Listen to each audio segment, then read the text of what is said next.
The following clip has been taken from our 2023 Historical Aircraft Restoration Society video. Follow the link in the description for the full tour.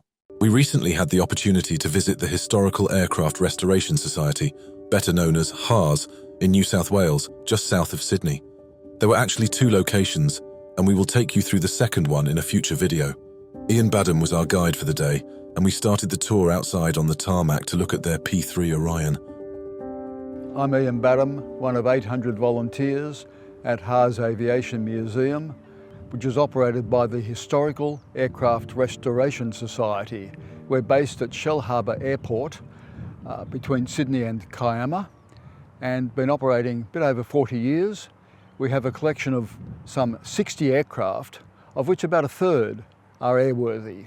So what makes us a different destination is that people can come down and get on board a number of the aircraft, but also, where we can, actually see them fly.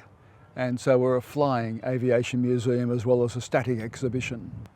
Apart from our 747-400 former Qantas aircraft, the largest one we have here at HARS is our Orion. This is an aircraft that was donated to us in 2017.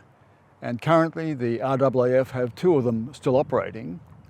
We are the only museum where our exhibit continues to fly in civilian registration, which is wonderful. And we do get a chance to fly it together with our Neptunes and the Catalina and the Trackers as a flying demonstration, living history of Australia's marine surveillance, submarine hunting capability.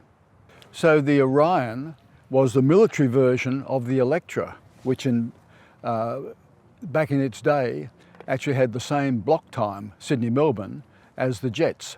A very rugged, very capable aircraft.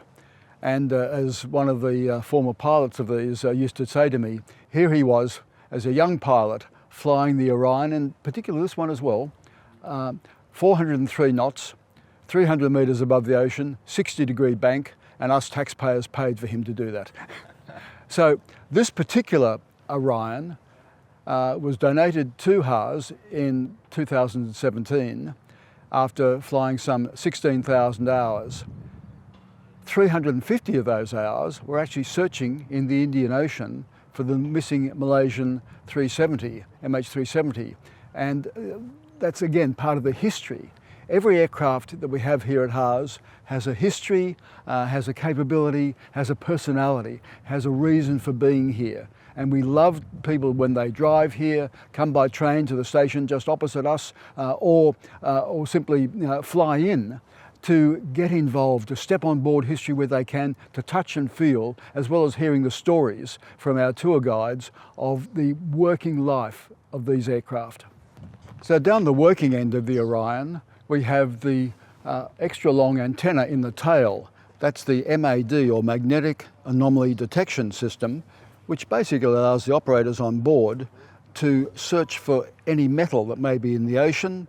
If it's a submarine, then it's a case of dropping the sonar buoys from the positions here into the water to get a triangulation. The sonar buoys went to various depths, some from near the surface, others down to 900 metres, and the different thermal layers to be able to track that submarine. Now, all the anti-submarine aircraft had that capability. The Orion, obviously the more recent, was really capable with its long range and fast speed, but the Neptunes did the same thing, and as well as the Tracker that we have here that operated from the aircraft carrier HMAS Melbourne. For more of this 2023 HARS Museum tour, follow the link in the description.